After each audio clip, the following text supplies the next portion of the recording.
Piggy flow மகளிர் அமைப்பின் தேசிய நிர்வாக குழு கூட்டம் கோவையில் வணக்கம் கோவை என்ற தலைப்பில் நடைபெற்றது.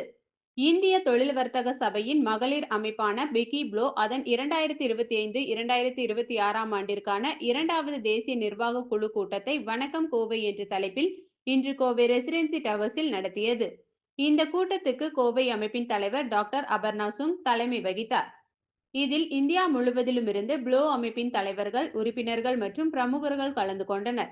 நிகழ்வில் தேசிய தலைவர் பூனம் சர்மா, பிரசிடியம் உறுப்பினர்கள், முன்னாள் தலைவர்கள் மற்றும் நாடு முழுவதிலும் உள்ள அத்தியாய தலைவர்கள் பங்கேற்றனர். தலைமை, சமூகம் மற்றும் கலாச்சார வளங்களை வெளிப்படுத்தும் வகையில் நிகழ்ச்சிகள் நடத்தப்பட்டன. இக்கூட்டத்தை முன்னாள் தலைவர்கள் சுகுணா ரவிச்சந்திரன் மற்றும் பூனம் பாப்னா ஒருங்கிணைத்தனர். பல்வேறு சமூக நலப்பணிகள், தலைமை திறன் மேம்பாட்டு முயற்சிகள் மற்றும் பெண்கள் திறன் வளர்ச்சியை மையமாக கொண்டு இந்த நிகழ்ச்சி நடைபெற்றது. நிகழ்ச்சியில் பேசிய பிக்கி ப்ளோ அமைப்பின் தேசிய தலைவர் பூனம் சர்மா கூறியதாவது: பிக்கி ப்ளோ என்பது இந்திய தொழில் வர்த்தக சபையின் மகளிர் அமைப்பாகும்.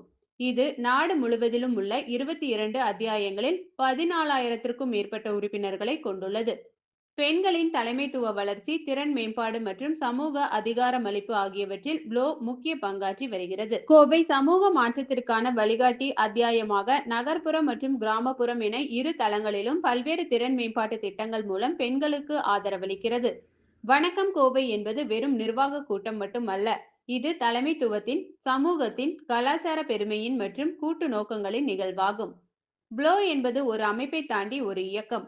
பெண்கள் தலைமை, தொழில் முனைவோர், எம்எஸ்எம்இக்கள் மற்றும் சமூக நலத்தில் தாக்கத்தை ஏற்படுத்தும் நோக்குடன் இது செயல்படுகிறது. பெண்கள் அதிகாரமளித்தல் என்பது வளர்ச்சி கதையின் பாதை என்றார். கோவை அமைப்பின் தலைவர் டாக்டர் அபர்ணா சுங் பேசும்போது, பிக்கி ப்ளோவின் சிறப்பான திட்டங்கள்: மனநல முதலுதவி சான்றிதழ் திட்டம்.